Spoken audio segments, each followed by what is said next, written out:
Aero India 15ನೇ ಆವೃತ್ತಿಯಲ್ಲಿದ್ದೇವೆ. ಕಳೆದ 3 ದಿನಗಳ ಆಟ ಬೇರೆ ಆಗಿದ್ರೆ ಕೊನೆಯ 2 ದಿನಗಳ ಆಟ ಇವತ್ತು ಆರಂಭ ಆಗಿರುವಂಥದ್ದು. ನಾನು ಈಗ ಭಾರತ್ ಎಲೆಕ್ಟ್ರಾನಿಕ್ಸ್ ಲಿಮಿಟೆಡ್ ಅವರ ಹೊರಾಂಗಣದಲ್ಲಿರುವಂಥ ಸ್ಟಾಲ್ನಲ್ಲಿದ್ದೇನೆ. ಈ ಸ್ಟಾಲ್ನಲ್ಲಿ ಇಲ್ಲಿವರೆಗೂ ಒಂದಿಷ್ಟು ಡ್ರೋನ್ ಡಿಫೆನ್ಸ್ ಸಿಸ್ಟಮ್ಗಳನ್ನು ನೋಡ್ತಾ ಇದ್ವಿ, ಒಂದಿಷ್ಟು ಕಡೆ ಆ್ಯಂಟಿ ಡ್ರೋನ್ ಸಿಸ್ಟಮನ್ನು ನೋಡ್ತಾ ಇದ್ವಿ, ಅದ್ರ ಜೊತೆಗೆ ಅಡ್ವಾನ್ಸ್ ಮ್ಯಾಲ್ ಫಂಕ್ಷನ್ ರೆಡಾರ್ಗಳನ್ನ ನೋಡ್ತಾ ಇದ್ವಿ.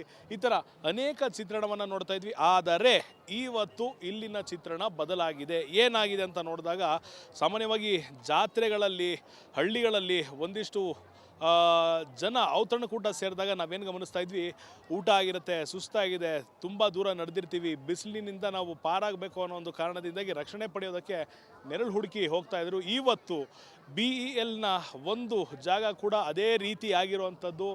ನೂರಾರು ಜನ ಬೃಹತ್ ಗಾತ್ರದ ಲಾರಿ ರೀತಿ ಇರುವಂಥ ಒಂದಿಷ್ಟು ಎಕ್ವಿಪ್ಮೆಂಟ್ಗಳ ಕೆಳಗಡೆ ಕೂತ್ಕೊಂಡಿರುವಂಥದ್ದು, ಲಾರಿಯ ಕೆಳಗಡೆ ಮಲಗಿರುವಂಥದ್ದು, ರೆಡಾರ್ಗಳ ಕೆಳಗಡೆ ಮಲಗಿರುವಂಥದ್ದು.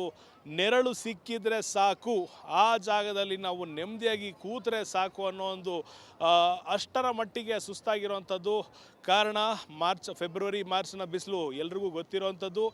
ಈ ಸಂದರ್ಭದಲ್ಲಿ ಒಂದು ಕಡೆ ಕುಡಿಯೋ ನೀರಿನ ಸಮಸ್ಯೆ ಈಗ ಎದುರಾಗ್ತಾ ಇರುವಂಥದ್ದು, ಅಭಾವ ಈಗ ಕಂಡು ಬರ್ತಾ ಇದ್ದರೆ, ಮತ್ತೊಂದು ಕಡೆ ಜನಸಂದಣಿ ಎಕ್ಸ್ಪೆಕ್ಟ್ ಮಾಡಿರೋದಕ್ಕಿಂತ ಹೆಚ್ಚಾಗಿರುವಂಥ ನಿರೀಕ್ಷೆಯಿಂದ ಎಲ್ಲೂ ಕೂಡ ಕ್ಯಾನೋಪಿಗಳನ್ನು ಅಷ್ಟರ ಮಟ್ಟಿಗೆ ವ್ಯವಸ್ಥೆಯನ್ನು ಮಾಡಲು ಆಗಿಲ್ಲ. ಆ ಕಾರಣದಿಂದಾಗಿ ಜನ ಕಂಡಲ್ಲಿ ಸಿಕ್ಕಲ್ಲಿ ದೊಡ್ಡ ದೊಡ್ಡ ವಾಹನಗಳು ಎಲ್ಲೆಲ್ಲಿದೆ ಅದರ ಕೆಳಗಡೆ ತಾವು ನೆಮ್ಮದಿಯಾಗಿ ಕೂತ್ಕೊಂಡು ಊಟ ಮಾಡಬೇಕು ಅನ್ನೋದು ಯೋಜನೆಯಲ್ಲಿದ್ದಾರೆ. ಆದರೆ ಊಟವನ್ನು ಕೂಡ ಹೊರಗಡೆಯಿಂದ ತರೋದಕ್ಕೆ ವ್ಯವಸ್ಥೆ ಇಲ್ಲದೇ ಇರೋ ಕಾರಣ, ಅನುಕೂಲ ಇಲ್ಲದೇ ಇರೋ ಕಾರಣ, ಸದ್ಯದ ಮಟ್ಟಿಗೆ ನೆರಳು ಸಿಕ್ಕಿದರೆ ಸಾಕು, ನೆಮ್ಮದಿಯಾಗಿ ಒಂದು ಸ್ವಲ್ಪ ಹೊತ್ತು ಕೂತು ರಿಲ್ಯಾಕ್ಸ್ ಮಾಡೋಣ ಅನ್ನೊಂದು ಮನಸ್ಥಿತಿಗೆ ಬಂದಿರೋವಂಥದ್ದು.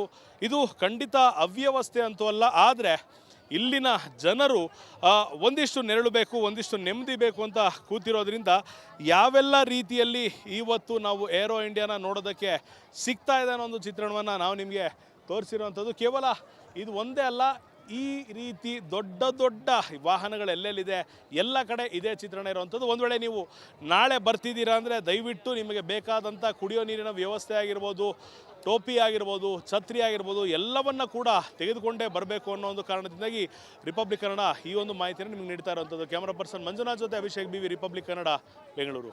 ಏರೋ ಇಂಡಿಯಾ 15ನೇ ಆವೃತ್ತಿಯಲ್ಲಿದ್ದೇವೆ. ಕಳೆದ 3 ದಿನಗಳ ಆಟ ಬೇರೆ ಆಗಿದ್ರೆ ಕೊನೆಯ 2 ದಿನಗಳ ಆಟ ಇವತ್ತು ಆರಂಭ ಆಗಿರುವಂಥದ್ದು. ನಾನು ಈಗ ಭಾರತ್ ಎಲೆಕ್ಟ್ರಾನಿಕ್ಸ್ ಲಿಮಿಟೆಡ್ ಅವರ ಹೊರಾಂಗಣದಲ್ಲಿರುವಂಥ ಸ್ಟಾಲ್ನಲ್ಲಿದ್ದೇನೆ. ಈ ಸ್ಟಾಲ್ನಲ್ಲಿ ಇಲ್ಲಿವರೆಗೂ ಒಂದಿಷ್ಟು ಡ್ರೋನ್ ಡಿಫೆನ್ಸ್ ಸಿಸ್ಟಮ್ಗಳನ್ನು ನೋಡ್ತಾ ಇದ್ವಿ, ಒಂದಿಷ್ಟು ಕಡೆ ಆ್ಯಂಟಿ ಡ್ರೋನ್ ಸಿಸ್ಟಮನ್ನು ನೋಡ್ತಾ ಇದ್ವಿ, ಅದ್ರ ಜೊತೆಗೆ ಅಡ್ವಾನ್ಸ್ ಮ್ಯಾಲ್ ಫಂಕ್ಷನ್ ರೆಡಾರ್ಗಳನ್ನ ನೋಡ್ತಾ ಇದ್ವಿ.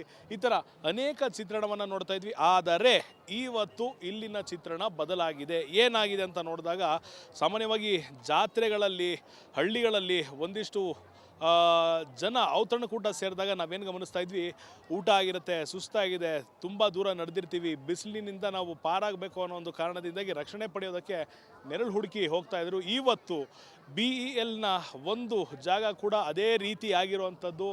ನೂರಾರು ಜನ ಬೃಹತ್ ಗಾತ್ರದ ಲಾರಿ ರೀತಿ ಇರುವಂಥ ಒಂದಿಷ್ಟು ಎಕ್ವಿಪ್ಮೆಂಟ್ಗಳ ಕೆಳಗಡೆ ಕೂತ್ಕೊಂಡಿರುವಂಥದ್ದು, ಲಾರಿಯ ಕೆಳಗಡೆ ಮಲಗಿರುವಂಥದ್ದು, ರೆಡಾರ್ಗಳ ಕೆಳಗಡೆ ಮಲಗಿರುವಂಥದ್ದು. ನೆರಳು ಸಿಕ್ಕಿದ್ರೆ ಸಾಕು, ಆ ಜಾಗದಲ್ಲಿ ನಾವು ನೆಮ್ಮದಿಯಾಗಿ ಕೂತ್ರೆ ಸಾಕು ಅನ್ನೋ ಒಂದು ಅಷ್ಟರ ಮಟ್ಟಿಗೆ ಸುಸ್ತಾಗಿರುವಂಥದ್ದು. ಕಾರಣ ಫೆಬ್ರವರಿ ಮಾರ್ಚ್ನ ಬಿಸಿಲು ಎಲ್ರಿಗೂ ಗೊತ್ತಿರುವಂಥದ್ದು. ಈ ಸಂದರ್ಭದಲ್ಲಿ ಒಂದು ಕಡೆ ಕುಡಿಯೋ ನೀರಿನ ಸಮಸ್ಯೆ ಈಗ ಎದುರಾಗ್ತಾ ಇರುವಂಥದ್ದು, ಅಭಾವ ಈಗ ಕಂಡು ಬರ್ತಾ ಇದ್ದರೆ, ಮತ್ತೊಂದು ಕಡೆ ಜನಸಂದಣಿ ಎಕ್ಸ್ಪೆಕ್ಟ್ ಮಾಡಿರೋದಕ್ಕಿಂತ ಹೆಚ್ಚಾಗಿರುವಂಥ ನಿರೀಕ್ಷೆಯಿಂದ ಎಲ್ಲೂ ಕೂಡ ಕ್ಯಾನೋಪಿಗಳನ್ನು ಅಷ್ಟರ ಮಟ್ಟಿಗೆ ವ್ಯವಸ್ಥೆಯನ್ನು ಮಾಡಲು ಆಗಿಲ್ಲ. ಆ ಕಾರಣದಿಂದಾಗಿ ಜನ ಕಂಡಲ್ಲಿ ಸಿಕ್ಕಲ್ಲಿ ದೊಡ್ಡ ದೊಡ್ಡ ವಾಹನಗಳು ಎಲ್ಲೆಲ್ಲಿದೆ ಅದರ ಕೆಳಗಡೆ ತಾವು ನೆಮ್ಮದಿಯಾಗಿ ಕೂತ್ಕೊಂಡು ಊಟ ಮಾಡಬೇಕು ಅನ್ನೋದು ಯೋಜನೆಯಲ್ಲಿದ್ದಾರೆ. ಆದರೆ ಊಟವನ್ನು ಕೂಡ ಹೊರಗಡೆಯಿಂದ ತರೋದಕ್ಕೆ ವ್ಯವಸ್ಥೆ ಇಲ್ಲದೇ ಇರೋ ಕಾರಣ, ಅನುಕೂಲ ಇಲ್ಲದೇ ಇರೋ ಕಾರಣ, ಸದ್ಯದ ಮಟ್ಟಿಗೆ ನೆರಳು ಸಿಕ್ಕಿದರೆ ಸಾಕು, ನೆಮ್ಮದಿಯಾಗಿ ಒಂದು ಸ್ವಲ್ಪ ಹೊತ್ತು ಕೂತು ರಿಲ್ಯಾಕ್ಸ್ ಮಾಡೋಣ ಅನ್ನೊಂದು ಮನಸ್ಥಿತಿಗೆ ಬಂದಿರೋವಂಥದ್ದು. ಇದು ಖಂಡಿತ ಅವ್ಯವಸ್ಥೆ ಅಂತೂ ಅಲ್ಲ, ಆದರೆ ಇಲ್ಲಿನ ಜನರು ಒಂದಿಷ್ಟು ನೆರಳು ಬೇಕು, ಒಂದಿಷ್ಟು ನೆಮ್ಮದಿ ಬೇಕು ಅಂತ ಕೂತಿರೋದ್ರಿಂದ ಯಾವೆಲ್ಲ ರೀತಿಯಲ್ಲಿ ಇವತ್ತು ನಾವು ಏರೋ ಇಂಡಿಯಾನ ನೋಡೋದಕ್ಕೆ ಸಿಗ್ತಾ ಇದೆ ಅನ್ನೋ ಒಂದು ಚಿತ್ರಣವನ್ನು ನಾವು ನಿಮಗೆ ತೋರಿಸಿರುವಂಥದ್ದು. ಕೇವಲ ಇದು ಒಂದೇ ಅಲ್ಲ, ಈ ರೀತಿ ದೊಡ್ಡ ದೊಡ್ಡ ವಾಹನಗಳು ಎಲ್ಲೆಲ್ಲಿದೆ ಎಲ್ಲ ಕಡೆ ಇದೇ ಚಿತ್ರಣ ಇರುವಂಥದ್ದು. ಒಂದು ವೇಳೆ ನೀವು ನಾಳೆ ಬರ್ತಿದ್ದೀರಾ ಅಂದರೆ ದಯವಿಟ್ಟು ನಿಮಗೆ ಬೇಕಾದಂಥ ಕುಡಿಯೋ ನೀರಿನ ವ್ಯವಸ್ಥೆ ಆಗಿರ್ಬೋದು, ಟೋಪಿ ಆಗಿರ್ಬೋದು, ಛತ್ರಿ ಆಗಿರ್ಬೋದು, ಎಲ್ಲವನ್ನ ಕೂಡ ತೆಗೆದುಕೊಂಡೇ ಬರಬೇಕು ಅನ್ನೋ ಒಂದು ಕಾರಣದಿಂದಾಗಿ ರಿಪಬ್ಲಿಕ್ ಕನ್ನಡ ಈ ಒಂದು ಮಾಹಿತಿಯನ್ನು ನಿಮಗೆ ನೀಡ್ತಾ ಇರುವಂಥದ್ದು. ಕ್ಯಾಮರಾ ಪರ್ಸನ್ ಮಂಜುನಾಥ್ ಜೊತೆ Abhishek BV, republic Kannada, Bengaluru. Aero India 15ನೇ ಆವೃತ್ತಿಯಲ್ಲಿದ್ದೇವೆ. ಕಳೆದ 3 ದಿನಗಳ ಆಟ ಬೇರೆ ಆಗಿದ್ರೆ ಕೊನೆಯ 2 ದಿನಗಳ ಆಟ ಇವತ್ತು ಆರಂಭ ಆಗಿರುವಂಥದ್ದು. ನಾನು ಈಗ ಭಾರತ್ ಎಲೆಕ್ಟ್ರಾನಿಕ್ಸ್ ಲಿಮಿಟೆಡ್ ಅವರ ಹೊರಾಂಗಣದಲ್ಲಿರುವಂಥ ಸ್ಟಾಲ್ನಲ್ಲಿದ್ದೇನೆ. ಈ ಸ್ಟಾಲ್ನಲ್ಲಿ ಇಲ್ಲಿವರೆಗೂ ಒಂದಿಷ್ಟು ಡ್ರೋನ್ ಡಿಫೆನ್ಸ್ ಸಿಸ್ಟಮ್ಗಳನ್ನು ನೋಡ್ತಾ ಇದ್ವಿ, ಒಂದಿಷ್ಟು ಕಡೆ ಆ್ಯಂಟಿ ಡ್ರೋನ್ ಸಿಸ್ಟಮನ್ನು ನೋಡ್ತಾ ಇದ್ವಿ, ಅದ್ರ ಜೊತೆಗೆ ಅಡ್ವಾನ್ಸ್ ಮ್ಯಾಲ್ ಫಂಕ್ಷನ್ ESA ರೆಡಾರ್ಗಳನ್ನ ನೋಡ್ತಾ ಇದ್ವಿ. ಈ ಥರ ಅನೇಕ ಚಿತ್ರಣವನ್ನು ನೋಡ್ತಾ ಇದ್ವಿ. ಆದರೆ ಇವತ್ತು ಇಲ್ಲಿನ ಚಿತ್ರಣ ಬದಲಾಗಿದೆ. ಏನಾಗಿದೆ ಅಂತ ನೋಡಿದಾಗ ಸಾಮಾನ್ಯವಾಗಿ ಜಾತ್ರೆಗಳಲ್ಲಿ, ಹಳ್ಳಿಗಳಲ್ಲಿ ಒಂದಿಷ್ಟು ಜನ ಔತಣಕೂಟ ಸೇರಿದಾಗ ನಾವೇನು ಗಮನಿಸ್ತಾ ಇದ್ವಿ, ಊಟ ಆಗಿರುತ್ತೆ, ಸುಸ್ತಾಗಿದೆ, ತುಂಬ ದೂರ ನಡೆದಿರ್ತೀವಿ, ಬಿಸಿಲಿನಿಂದ ನಾವು ಪಾರಾಗಬೇಕು ಅನ್ನೋ ಒಂದು ಕಾರಣದಿಂದಾಗಿ ರಕ್ಷಣೆ ಪಡೆಯೋದಕ್ಕೆ ನೆರಳು ಹುಡುಕಿ ಹೋಗ್ತಾ ಇದ್ರು. ಇವತ್ತು BELನ ಒಂದು ಜಾಗ ಕೂಡ ಅದೇ ರೀತಿ ಆಗಿರುವಂಥದ್ದು. ನೂರಾರು ಜನ ಬೃಹತ್ ಗಾತ್ರದ ಲಾರಿ ರೀತಿ ಇರುವಂಥ ಒಂದಿಷ್ಟು ಎಕ್ವಿಪ್ಮೆಂಟ್ಗಳ ಕೆಳಗಡೆ ಕೂತ್ಕೊಂಡಿರುವಂಥದ್ದು, ಲಾರಿಯ ಕೆಳಗಡೆ ಮಲಗಿರುವಂಥದ್ದು, ರೆಡಾರ್ಗಳ ಕೆಳಗಡೆ ಮಲಗಿರುವಂಥದ್ದು. ನೆರಳು ಸಿಕ್ಕಿದ್ರೆ ಸಾಕು, ಆ ಜಾಗದಲ್ಲಿ ನಾವು ನೆಮ್ಮದಿಯಾಗಿ ಕೂತ್ರೆ ಸಾಕು ಅನ್ನೋ ಒಂದು ಅಷ್ಟರ ಮಟ್ಟಿಗೆ ಸುಸ್ತಾಗಿರುವಂಥದ್ದು. ಕಾರಣ ಫೆಬ್ರವರಿ ಮಾರ್ಚ್ನ ಬಿಸಿಲು ಎಲ್ರಿಗೂ ಗೊತ್ತಿರುವಂಥದ್ದು. ಈ ಸಂದರ್ಭದಲ್ಲಿ ಒಂದು ಕಡೆ ಕುಡಿಯೋ ನೀರಿನ ಸಮಸ್ಯೆ ಈಗ ಎದುರಾಗ್ತಾ ಇರುವಂಥದ್ದು, ಅಭಾವ ಈಗ ಕಂಡು ಬರ್ತಾ ಇದ್ದರೆ, ಮತ್ತೊಂದು ಕಡೆ ಜನಸಂದಣಿ ಎಕ್ಸ್ಪೆಕ್ಟ್ ಮಾಡಿರೋದಕ್ಕಿಂತ ಹೆಚ್ಚಾಗಿರುವಂಥ ನಿರೀಕ್ಷೆಯಿಂದ ಎಲ್ಲೂ ಕೂಡ ಕ್ಯಾನೋಪಿಗಳನ್ನು ಅಷ್ಟರ ಮಟ್ಟಿಗೆ ವ್ಯವಸ್ಥೆಯನ್ನು ಮಾಡಲು ಆಗಿಲ್ಲ. ಆ ಕಾರಣದಿಂದಾಗಿ ಜನ ಕಂಡಲ್ಲಿ ಸಿಕ್ಕಲ್ಲಿ ದೊಡ್ಡ ದೊಡ್ಡ ವಾಹನಗಳು ಎಲ್ಲೆಲ್ಲಿದೆ ಅದರ ಕೆಳಗಡೆ ತಾವು ನೆಮ್ಮದಿಯಾಗಿ ಕೂತ್ಕೊಂಡು ಊಟ ಮಾಡಬೇಕು ಅನ್ನೋದು ಯೋಜನೆಯಲ್ಲಿದ್ದಾರೆ. ಆದರೆ ಊಟವನ್ನು ಕೂಡ ಹೊರಗಡೆಯಿಂದ ತರೋದಕ್ಕೆ ವ್ಯವಸ್ಥೆ ಇಲ್ಲದೇ ಇರೋ ಕಾರಣ, ಅನುಕೂಲ ಇಲ್ಲದೆ ಇರೋ ಕಾರಣ ಸದ್ಯದ ಮಟ್ಟಿಗೆ ನೆರಳು ಸಿಕ್ಕಿದರೆ ಸಾಕು, ನೆಮ್ಮದಿಯಾಗಿ ಒಂದು ಸ್ವಲ್ಪ ಹೊತ್ತು ಕೂತು ರಿಲ್ಯಾಕ್ಸ್ ಮಾಡೋ ಅನ್ನೊಂದು ಮನಸ್ಥಿತಿಗೆ ಬಂದಿರೋವಂಥದ್ದು. ಇದು ಖಂಡಿತ ಅವ್ಯವಸ್ಥೆ ಅಂತೂ ಅಲ್ಲ, ಆದರೆ ಇಲ್ಲಿನ ಜನರು ಒಂದಿಷ್ಟು ನೆರಳು ಬೇಕು, ಒಂದಿಷ್ಟು ನೆಮ್ಮದಿ ಬೇಕು ಅಂತ ಕೂತಿರೋದ್ರಿಂದ ಯಾವೆಲ್ಲ ರೀತಿಯಲ್ಲಿ ಇವತ್ತು ನಾವು ಏರೋ ಇಂಡಿಯಾನ ನೋಡೋದಕ್ಕೆ ಸಿಗ್ತಾ ಇದೆ ಅನ್ನೋ ಒಂದು ಚಿತ್ರಣವನ್ನು ನಾವು ನಿಮಗೆ ತೋರಿಸಿರುವಂಥದ್ದು. ಕೇವಲ ಇದು ಒಂದೇ ಅಲ್ಲ, ಈ ರೀತಿ ದೊಡ್ಡ ದೊಡ್ಡ ವಾಹನಗಳು ಎಲ್ಲೆಲ್ಲಿದೆ ಎಲ್ಲ ಕಡೆ ಇದೇ ಚಿತ್ರಣ ಇರುವಂಥದ್ದು. ಒಂದು ವೇಳೆ ನೀವು ನಾಳೆ ಬರ್ತಿದ್ದೀರಾ ಅಂದರೆ ದಯವಿಟ್ಟು ನಿಮಗೆ ಬೇಕಾದಂಥ ಕುಡಿಯೋ ನೀರಿನ ವ್ಯವಸ್ಥೆ ಆಗಿರ್ಬೋದು, ಟೋಪಿ ಆಗಿರ್ಬೋದು, ಛತ್ರಿ ಆಗಿರ್ಬೋದು, ಎಲ್ಲವನ್ನ ಕೂಡ ತೆಗೆದುಕೊಂಡೇ ಬರಬೇಕು ಅನ್ನೋ ಒಂದು ಕಾರಣದಿಂದಾಗಿ ರಿಪಬ್ಲಿಕ್ ಕನ್ನಡ ಈ ಒಂದು ಮಾಹಿತಿಯನ್ನು ನಿಮಗೆ ನೀಡ್ತಾ ಇರುವಂಥದ್ದು. ಕ್ಯಾಮರಾ ಪರ್ಸನ್ ಮಂಜುನಾಥ್ ಜೊತೆ Abhishek BV, republic Kannada, Bengaluru. Aero India 15ನೇ ಆವೃತ್ತಿಯಲ್ಲಿದ್ದೇವೆ. ಕಳೆದ 3 ದಿನಗಳ ಆಟ ಬೇರೆ ಆಗಿದ್ರೆ ಕೊನೆಯ 2 ದಿನಗಳ ಆಟ ಇವತ್ತು ಆರಂಭ ಆಗಿರುವಂಥದ್ದು. ನಾನು ಈಗ ಭಾರತ್ ಎಲೆಕ್ಟ್ರಾನಿಕ್ಸ್ ಲಿಮಿಟೆಡ್ ಅವರ ಹೊರಾಂಗಣದಲ್ಲಿರುವಂಥ ಸ್ಟಾಲ್ನಲ್ಲಿದ್ದೇನೆ. ಈ ಸ್ಟಾಲ್ನಲ್ಲಿ ಇಲ್ಲಿವರೆಗೂ ಒಂದಿಷ್ಟು ಡ್ರೋನ್ ಡಿಫೆನ್ಸ್ ಸಿಸ್ಟಮ್ಗಳನ್ನು ನೋಡ್ತಾ ಇದ್ವಿ, ಒಂದಿಷ್ಟು ಕಡೆ ಆ್ಯಂಟಿ ಡ್ರೋನ್ ಸಿಸ್ಟಮನ್ನು ನೋಡ್ತಾ ಇದ್ವಿ, ಅದ್ರ ಜೊತೆಗೆ ಅಡ್ವಾನ್ಸ್ ಮ್ಯಾಲ್ ಫಂಕ್ಷನ್ ESA ರೆಡಾರ್ಗಳನ್ನ ನೋಡ್ತಾ ಇದ್ವಿ.